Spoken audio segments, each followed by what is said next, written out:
Imagine applying for Big Brother, making it all the way through the casting process and thinking, this is it. I'm gonna make it on the show. You get the call from the producers just a few weeks before the season's about to start. You excitedly answer the phone, only to be hit with the news that, hey, you almost made it. However, as of right now, you're only an alternate. It's heartbreaking. What the heck even is an alternate? Well, when casting for a new season of Big Brother, the casting department typically settles in at around 18 people. 16 of these people are players that they want to be on the show, the main cast you could call it. And then there are 2 to 4 alternates that are on standby and will only be on the show if one of the main cast drops out before the show starts. It's gotta be an uncomfortable spot to be in if you're an alternate, because you still have to go into sequester and wait it out like the rest of the cast, but chances are that you'll end up just being sent home after the main cast moves in. But this video is about those that were given the role of alternate and then got lucky. They were never supposed to be on the show, but yet they made it on anyways. How did they do? Does the stress of being an alternate ahead of time affect how they play the game? Or is there no impact? That's what we're here to figure out. Today, we'll be looking at the players who were never supposed to play the game. Today, we'll be looking at the successes and failures of Big Brother alternates. I walk into the Big Brother house and I'm completely overwhelmed. Jeremy? I give hugs too, McCrae. bro. Yeah, McCrae. I don't look like these people. I don't really talk like these people.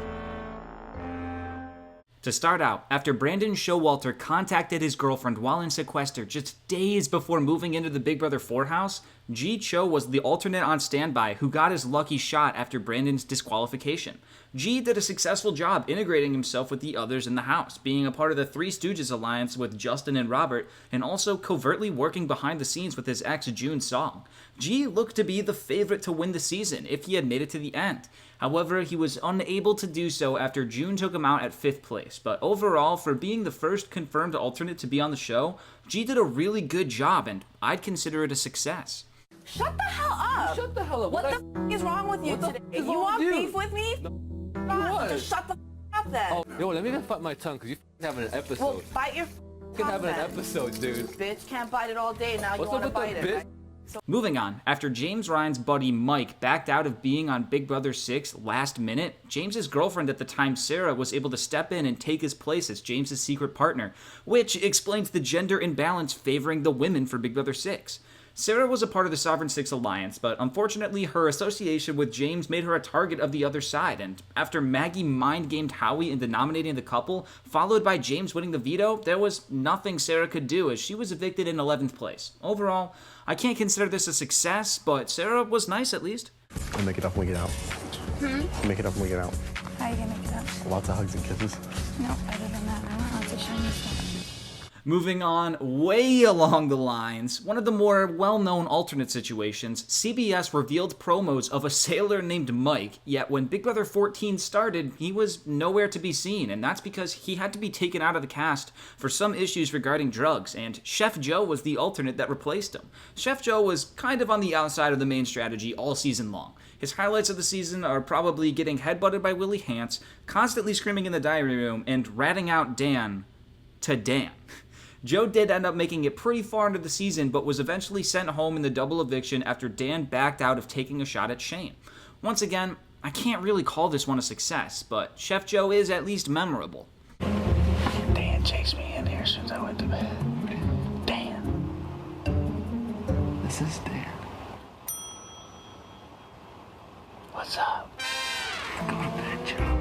Now, days before Big Brother 15 started, a firefighter, single father of 3, was getting ready to enter the house, but ended up dropping for unknown reasons, giving alternate McCrae Olson the chance of a lifetime to play the game. McCrae started off hot, winning the first HOH and veto, landing himself in a 5-person alliance and finding himself in a showmance with the way out there Amanda.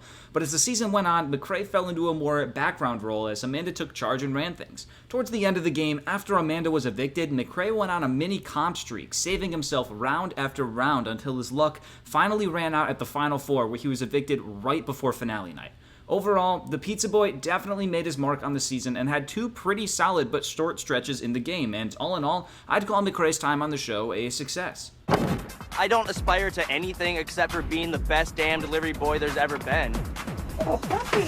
When I walk into the Big Brother house, people are gonna look at me and say that he's a clown. And there's your pizza. And they're right. I am a clown. So, you guys remember Austin from Big Brother 17? The giant hulking figure who had the showmance with Liz? Well, he was originally set to be on the Big Brother 16 cast before he ultimately dropped out due to a commitment he had with his girlfriend. And the alternate that took his place was Hayden Voss. Unfortunately, Hayden seemed to be an alternate for a reason, and although he was funny and showed that he was likable, his presence on the show was largely insignificant. He had a showmance with Nicole Franzel, but otherwise, he kind of just wasn't targeted in the early game until he got sniped out in the early jury phase during a double eviction. Overall, it was just a very meh run, pretty forgettable, not a success. I trust you, everybody in here trusts you. You're a competitor. What I'm saying is we would like for you to be a part of this. You down? I mean, this is all like so fast. Like, this is so much. Now, jumping ahead a bit, we have a double hitter. For Big Brother All-Stars 2, champions Josh and Casey were set to be on before both received positive COVID tests, disqualifying them both. In their place, the pair from Big Brother 10 was brought back instead, Keesha Smith and Memphis Garrett. Keisha's return was insanely hype, but unfortunately for everybody, she never really got into the game and was evicted first. Memphis, on the other hand, wasted no time in forcing together the committee alliance which ran the season. Not only was Memphis a comp beast, but he also did quite well strategically, and he had a really good shot of winning the whole thing was it not for Cody, and he ended up finishing in 5th place. Overall, it's an obvious failure for Keesha, but Memphis got a nice big success for proving that Dan wasn't the only good player in the Renegades. But that's why it was so good. Yeah, there was a lot of yelling, like yelling. Oh my God. Yeah, we yelled. Screaming at each other. We yelled a lot. Like, you didn't really yell. Yeah, you did. Yeah, I did. Yeah, we all did. Going into Big Brother 23, we had an initial cast reveal which included a man named Garrett and a woman named Christie. Garrett was switched out almost immediately for Christian, and even to this day, we have no idea what the circumstances were. Christie, on the other hand, is someone who made sure that everyone knew who she was and why she wasn't on the show, as a positive COVID test cost her the spot and gave us Claire instead. Claire and Christian definitely each made their mark on the show. Christian had the single best pre-jury competition performance of all time before being super backdoored right before jury started, but even with the poor placement, Christian played hard and was easily the best of the pre-jurors. Claire, on the other hand, was a strategically and socially sound player who was likable and seemingly very well positioned had it not been for the cookout, which ended up resulting in her 8th place finish. Overall, I'd call both Claire and Christian's performances a success, as they both did leave an impact on the season, and I'd be happy to see either one return in the future. This tiny little hiccup of the ball not going over the peak could be the difference between 1st and 2nd place. And they don't give a veto to 2nd place. It's all about the tiny, tiny movements, and I'm a big person. I don't make tiny movements. Let's go, Claire. Oh! That's all right, Claire. Now, those ones are the ones that were 100% confirmed alternates, but come on, you didn't think we were finished there, did ya? Because I've still got a lot left in the tank, so let's go through all the rumored or almost confirmed alternates and look at them too. The confidence range I have in these players being actual alternates goes from about 99% positive that they were an alternate to me seeing one comment on a forum from 20 years ago that said they were an alternate. So take some of these with a grain of salt, but take others with full confidence. It's up to you, basically. To start it off, it's rumored that Curtis Kin from Big Brother 1 was an alternate. Who would have thought I'd talk about Big Brother 1 today? Certainly not me. Anyways, if true, Curtis did a pretty solid job and made it all the way to finale night and got 3rd place. So good for him. How was it, bro? It was off the hook. Survivor is huge, though. Next, there has always been the rumor that Josh in Big Brother 3 was an alternate and actually ended up taking the spot of Rob Sesternino, who would instead go on to play Survivor twice and be the host of RHAP. If this is true, then I guess we gotta talk about this Josh. He was wild, totally out there, pretty annoying, and got evicted unanimously in 9th place, which wasn't a very good placement. Can't call this one a success. I'm a pure 100% Generation Xer. I'm as lazy as they come. I'm the typical doesn't live up to his potential in school, whatever.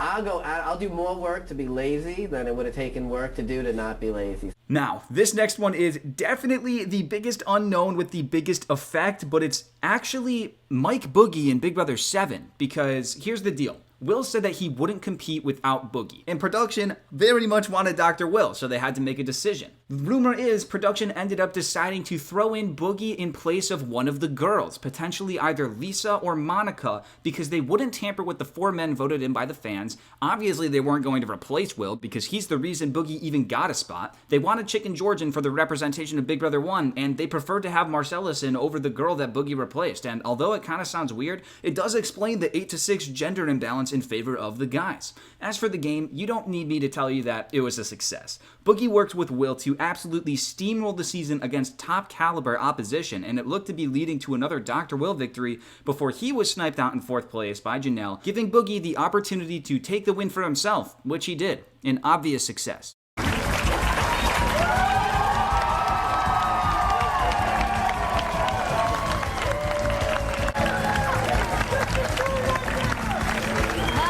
The next one is pretty neat, as it's been said that Matt Hoffman from Big Brother 12 was actually on the cast of Big Brother 11 before dropping out last minute. I have found many contradicting statements on who the alternate that replaced him was, but the general consensus is that the alternate was either Lydia or Chima. Regardless of who it is, their tenure on the show can be loosely grouped together. They were on the Jesse side of things. Lydia was the pawn of the season in the beginning, but overall they were in a pretty okay spot up until Jeff overthrew Chima's HOH and sent Jesse home.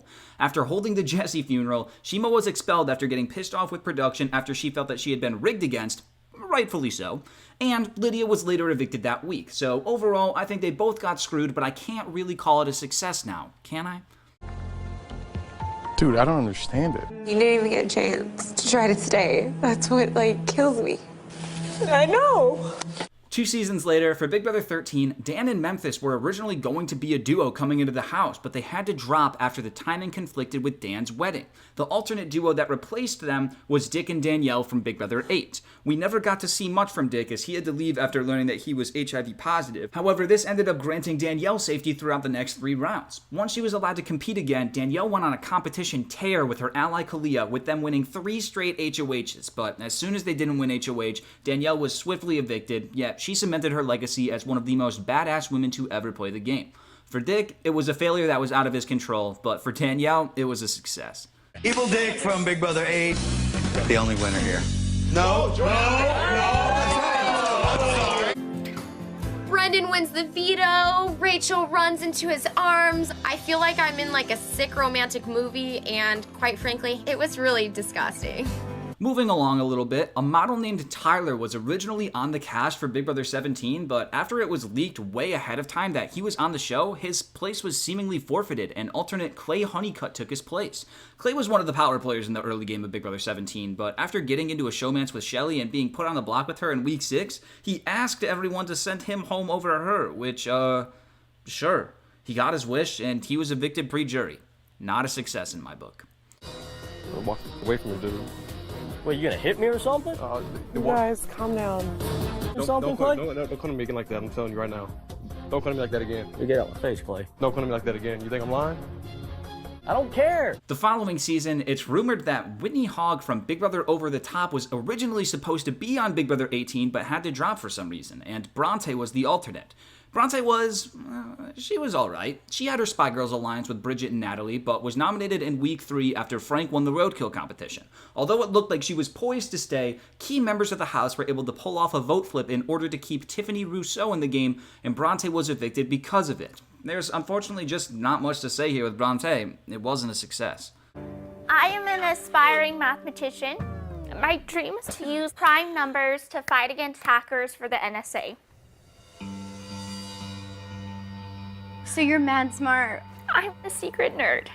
And lastly, we've reached Big Brother 21. Cheerleader Jetta Jackson has notoriously almost been on Big Brother twice and was seemingly set to be on the cast of Big Brother 21 before her spot on the cast was leaked onto the internet. Supposedly, it was leaked by Kat, who knew her and didn't want to play with her, but that's just a rumor. Regardless of who did it, Jenna's spot was then taken by an early alternate for the season, Christie. Christie lucked into having Tommy inside the house, someone she had known for an extremely long time, and this helped put Christie in a huge power position. She was arguably one of the top power players all season long, and had a stretch around the jury phase where she was nominated 5 times in a row, yet managed to survive round after round after round before her luck finally ran out at the final 6 when Nicole Anthony sent her home during the double eviction. Definitely one of the most notorious players of the season, Christie's time in the BB house is a success in my book. I never told Jackson or Holly that I was protecting them. I know, it's not your fault that everyone just likes you so much. I didn't say that everyone liked me so much. I said people like me because I'm a genuine person. No. It's not. You I don't can't. I'm deserve saying it now. You obviously say it. You can't. You didn't say you can't say it. Right. Duh. And there we go. As you can see, we've had some very notable players be subjected to the role of alternate before the season even began, and if one little thing changed at any point, we would have missed out on some all-time personalities. It's crazy to think that these are the players that weren't supposed to be players, but they got lucky and were given a shot. However, unless you're counting Mike Boogie in this, an alternate has never won the game in the US version, so maybe there is something to be said there, but I'll leave that up to you to decide for yourself. Thank you so much for watching. If you enjoyed the video, consider subscribing as it really helps me out. Here's a special thank you to my YouTube members who support me that little bit extra each month. I appreciate each and every one of you, and you help give me the motivation to keep making videos like this each week, so thank you. I hope if any of you ever apply to be on the show that you're not subjected to the role of an alternate, and as always, here's a clip for you on your way out. Bro, if he puts me up next week, Frankie, I'm gonna kick you in the nuts. Cody, there's no way. I feel like such a bitch.